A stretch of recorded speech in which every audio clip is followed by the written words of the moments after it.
Hello everyone, my name is Christine Richards and welcome to episode 1, The Birth of B.R.E. Now what is B.R.E? B.R.E stands for the Black Representation of Excellence. And how exactly did B.R.E come to be?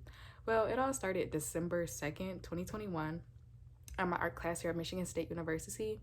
We were doing presentations, and this particular presentation, alongside the ones previous to this one, there was a consistent theme of slavery and Black trauma within all the artwork. So naturally I asked a question in the group chat. Keep in mind that presentations, we're learning about different artists. This is the time to have discussions on how the artwork made us feel, what we think. So the presentations is really time for open discussion. So I went to open the discussion. I asked the question, is all of this work slave-based or trauma-based? And then my professor proceeded to explain to me, excuse me, I'm a little sick.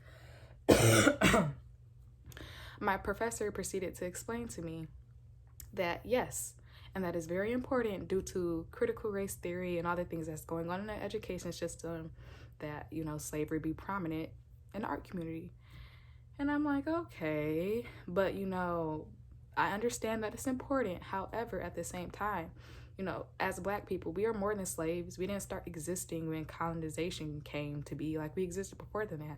So I said that inside of the Zoom group chat, and my teacher, after this point, she kind of ended the conversation, and she said this, I lie to you not.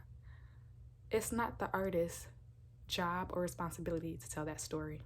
And then the conversation was over, and that right there, it just, I don't know, it was such a transformative moment for me because it hit me like, what? I understand and I respect that. I completely get that it's not the artist's responsibility to tell a story. A person's artwork can tell any story that they want, and they could tell it however they want.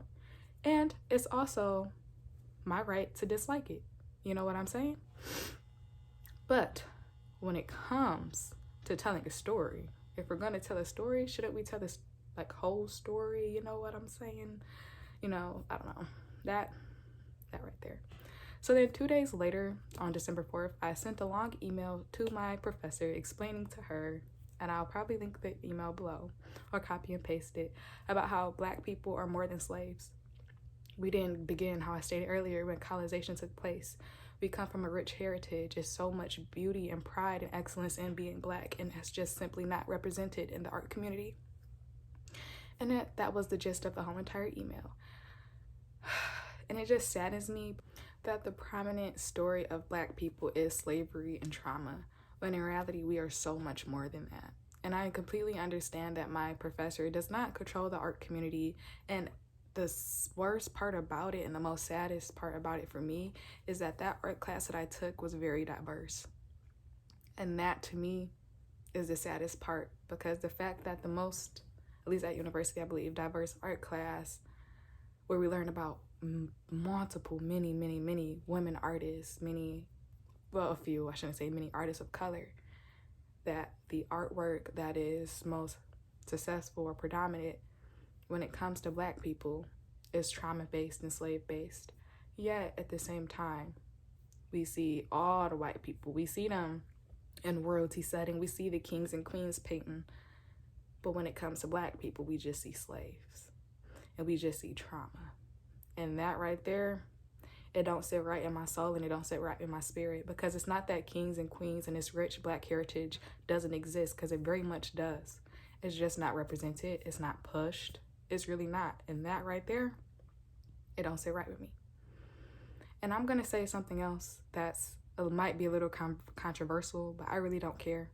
And the real reason why this slave-based and trauma-based art is popular is because white people find it entertaining. That's why they're spending millions and millions of dollars on this slave-based work. Like, we have to be honest. Do you really believe that white people give a fuck about slavery? Excuse my language. No, they don't. This is this is interesting. Like, it's entertaining to them. Like, ooh, look at them niggas. Look at them slaves. Like, what? Come on now. Come on now. Come on now. If you really think that white people gave a fuck about slavery, why was it 400 years? Come on now. Why are we still facing the issues that we are facing today? Why is the Black person's story solely based in trauma? Why? Because, come on, we're acting or behaving as if Black excellence doesn't exist. And it does. It very much does. Yeah. So, there is a Birth of B.R.E. I hope, you know what? Not even hope.